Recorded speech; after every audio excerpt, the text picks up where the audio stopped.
So I'm looking at the future at this point, and I want to bring people together who are committed to changing the culture at our police departments. We need police officers who are ready to hold their colleagues accountable in every tense moment. We have to create a culture of accountability at our police department that starts with the officers themselves.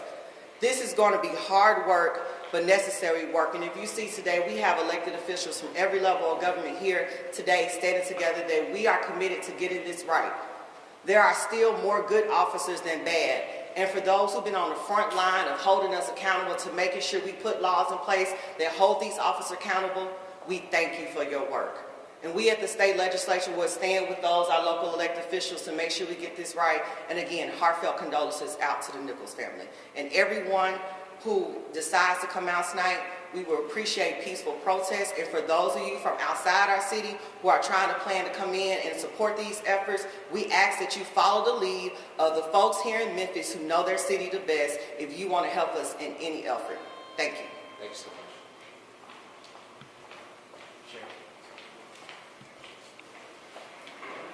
First of all, excuse me, good afternoon, and thank you, Chairman and State Representative, for the opportunity to speak with you today.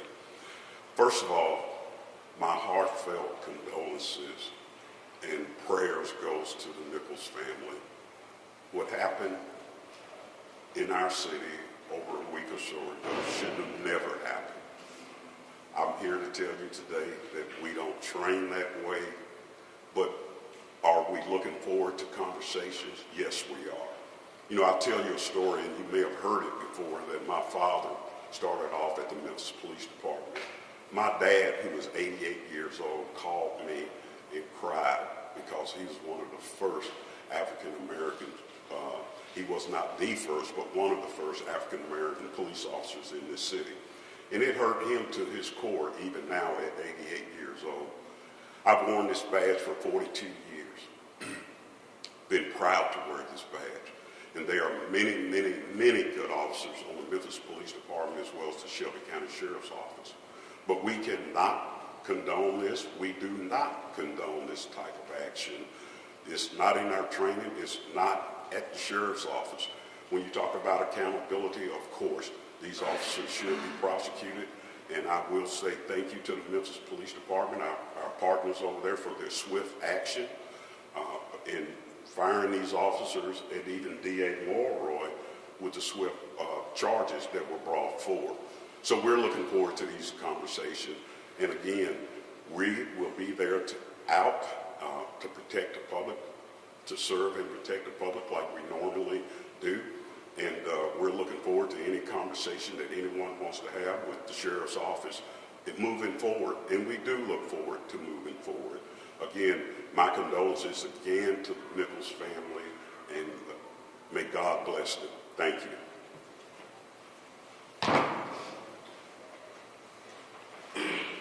Thank you all.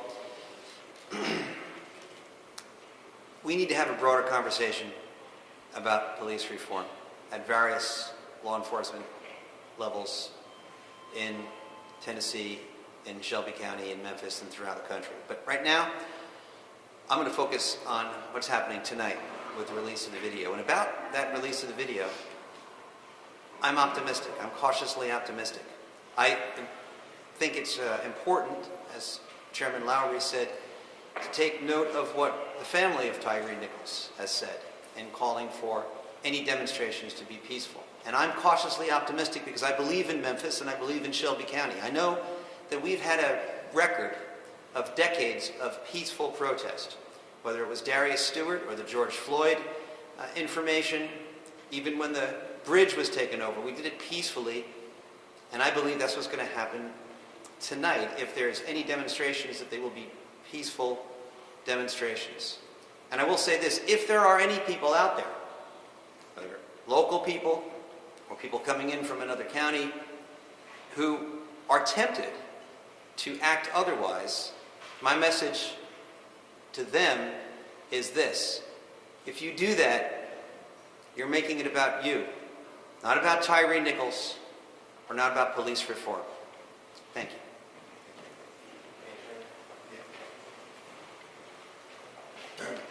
Good afternoon. Again, our hearts go out to Mama Rowe and the family of Tyre Nichols. This is certainly put us in the national spotlight again, Representative. And it's just gut-wrenching to see this play out on news day in and day out. We don't want to be known as a city where we see these kinds of things happening. And yet here we are once again in the national spotlight for something that is egregious and something that has occurred and something that could have been prevented and should have been prevented if the officers involved followed their training and followed their procedures, which were already on the books. And so Senator Lamar talked about the law that was passed, which is a duty to intervene. So this is a law that says if you see someone that is being excessive, that is acting out of character, that is violating the oath that they took, you should stop them. And so I was on a call earlier today. One may ask, was it the fact that the guys were doing what they did, or was it much worse that officers stood around just to allow this brutalization to take place? It's just unfathomable that we are at a place where those who took that oath to serve and protect have now potentially murdered an innocent man. A man that was simply trying to make it home. A man that called out for his mother 3 times as he lost his life. A man that had his mother's name tattooed on his arm because he loved his mother so much. And that mother has to sit up and bear the brunt of us, bear the brunt of all of this, and she's not yet been able to grieve for her beloved son. So we grieve for Mama Rowe, we grieve for the family of Tyre Nichols, but we must vow to not let Tyre Nichols' death be in vain. We must vow, whether we're on the commission, whether we're on the city council, whether we're at the state, that Tyre Nichols' dying shall not be in vain. We have to make the change. We have to do it now. We have to follow this great model that we've seen. What are the things that we've seen here that's different from George Floyd, Ahmaud Arbery, and Breonna Taylor? An indictment, a quick and swift termination, and transparency with the video release. These 3 factors, we hope, will tamper down any violent protests which may have been planned. And so we ask those citizens who are going out today, exercise your First Amendment right. The NAACP is based upon the ability of citizens to protest, to march, to fight for the rights that were guaranteed to us by the Constitution. But we also ask that you do it peacefully. It does not make sense to tear up this community, your community, and burn this community down in order to get a point across. Let's burn down the culture which allows this to happen. Let's tear down the laws which still are on the books but are not being followed. Let's give those laws more teeth. Let's tear up this thing where the badge will give one the ability to go in and do this without concern from who is on the other side. That's what we need to burn down and tear down, the policies and the culture, not the city and our communities. So on behalf of the NAACP, we stand with Chairman Lowry, we stand with the state leadership and the city leadership, we stand with the clergy and calling for justice for Tyre. It's real simple. We want justice for Tyre, and we want it now. Thank you very much. Pastor Ricky Floyd, Pursuit of God Transformation Center. The world is watching us right now. And in the midst of this tragedy, we have a magnificent opportunity to display love, to display unity. I want to thank the police department. They responded right and quickly. The district attorney office responded right and quickly. Now we as citizens of this city, we have an opportunity to respond right and quickly in peace and love. I don't think it's an accident. I've gotten calls from probably 15 states in the United States of America. The world is watching us. And I don't think it's an accident that this happened January the 7th through the 15th, which is the week that we're celebrating Martin Luther King's birthday. I think we, as Memphis, Tennessee, have an opportunity at this time to set a new precedence, a new protocol, a new image and to redeem ourselves for what happened with Martin Luther King in this city by bringing peace, unity, new structure, systems, and order. And I just want to thank everybody for their commitment, love, and unity to maximize this opportunity to display that we won in the city of Memphis. So condolences not only to the family who suffered this tragedy by the death of their son, but I want to let the officers, wives, mothers, children, brothers and sisters know that I'm equally praying for them as well.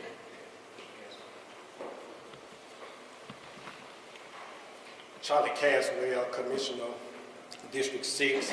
And I just end this and just say that just standing here a few months ago when the Ezekiel Kelly and the other incident what happened and the world was watching us, we knew that we had to do something to come together. And a lot of what this body and many of those individuals who are standing here, our pastors, our police, our politicians, our parents, principals, proprietors, have been working on a unified work to bring this community together. We would not stop that work. We know that there are good police that are still in our community, serving our community, and we want all of our community to know that we'll continue to stand with them. My prayers go out to the Nichols families and continue to pray for our community as a whole. I believe that Memphis is going to do what they've been doing, and that is the right thing to call for peace in our community because, as has been said by many, justice is being served, and we're in a new day. Thank you all for coming. All right, thank you all. Again, purpose for us to just make sure that we are employed to our community to be peaceful tonight. Listen, it's okay to be angry. It's okay to thank our law enforcement, but be angry at what happened. It's a terrible situation. It's a terrible video.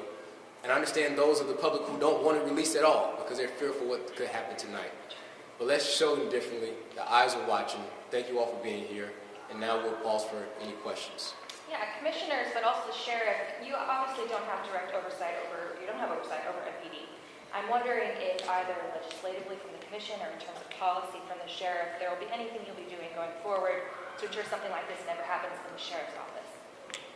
Yes, we actually have the chair of the Law Enforcement Committee, Commissioner Sugarman, is here as well.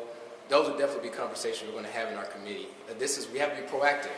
Unfortunately, when tragedies happen like this, you have to implement policies and change in process procedures, and we'll be proactive about that. Commissioner, the family of Tyre Nichols as well as Tyre Nichols, some of the protesters, they're calling for the Scorpion unit to be disbanded. Where does the commission stand? And we don't all play any role. We don't play any role in that. That's going to be up to the police department, obviously. The mayor and the city council will speak to that. We don't have that unit for the Shelby County Sheriff's Department, so we won't weigh in on that.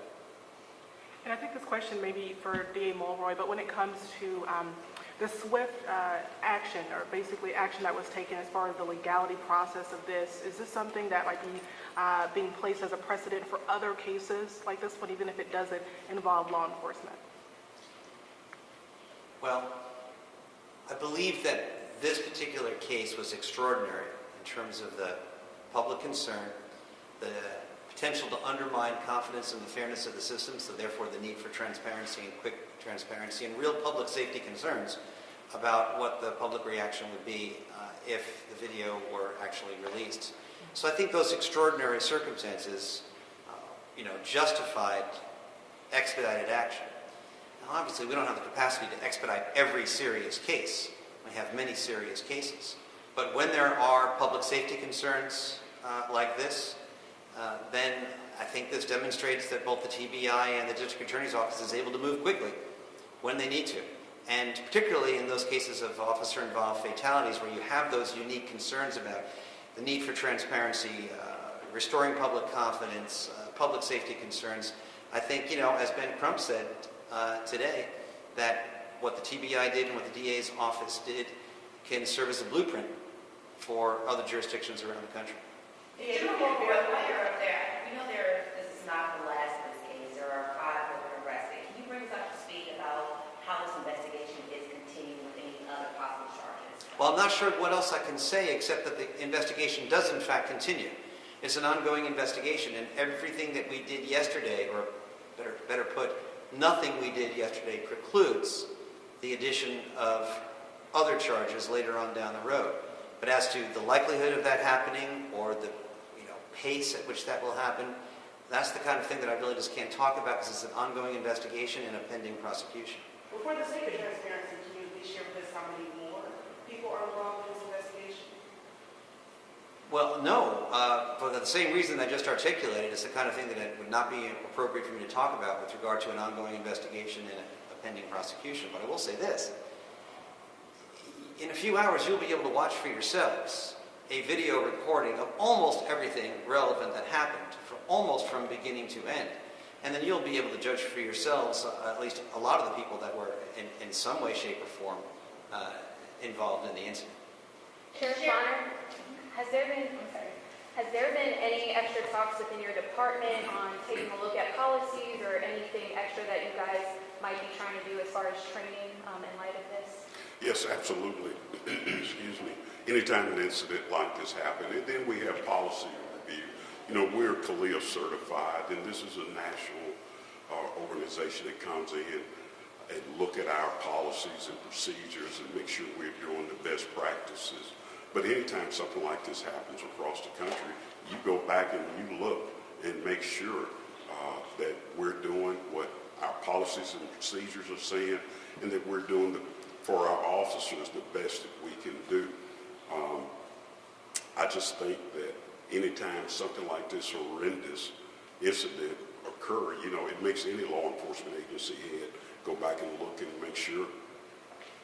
Sheriff Bonner, I know you mentioned today that you guys are ready to protect and serve. Can you talk about how you're preparing for any potential protests or unrest tonight? How are you guys prepared? Excuse me. Yes, we are prepared. We have officers that are standing by, if you will. Just had a conversation with D.A. Mulroy. Look, Keller, we don't want to arrest anyone tonight. And as all of these speakers have said, we hope that the protest, if there is a protest, is done peacefully. But we cannot allow people to get hurt, property to be destroyed, and all in the name of Tyre Nichols, whose parents have said they didn't want that. They wasn't expecting that. So I just ask the public to respect the parents. I mean, when you talk about if anyone is hurting more than anyone in this community, it's this young man's parents. And again, I offer them condolences, and we just need to, the parents are even calling for peace. So I hope the public will listen. All of these elected officials that have been up at the mic this afternoon, we're all asking for Memphis to be a beacon, for Memphis to be the example. And we can do it. I have faith in this community. We can do it. So hopefully we have a peaceful night. Sure, I'm making a roll. Other agencies have been called in. Just want to lay some of the rumors to rest of the National Guard or state troopers have been called in. Well, I know in talking with Matt Perry, the colonel at the state trooper, Tennessee Highway Patrol, I spoke to him about 9:30 this morning, and he was on his way downtown, down to Memphis from Nashville. He's going to be here. I think there are some extra troopers here around the county right now.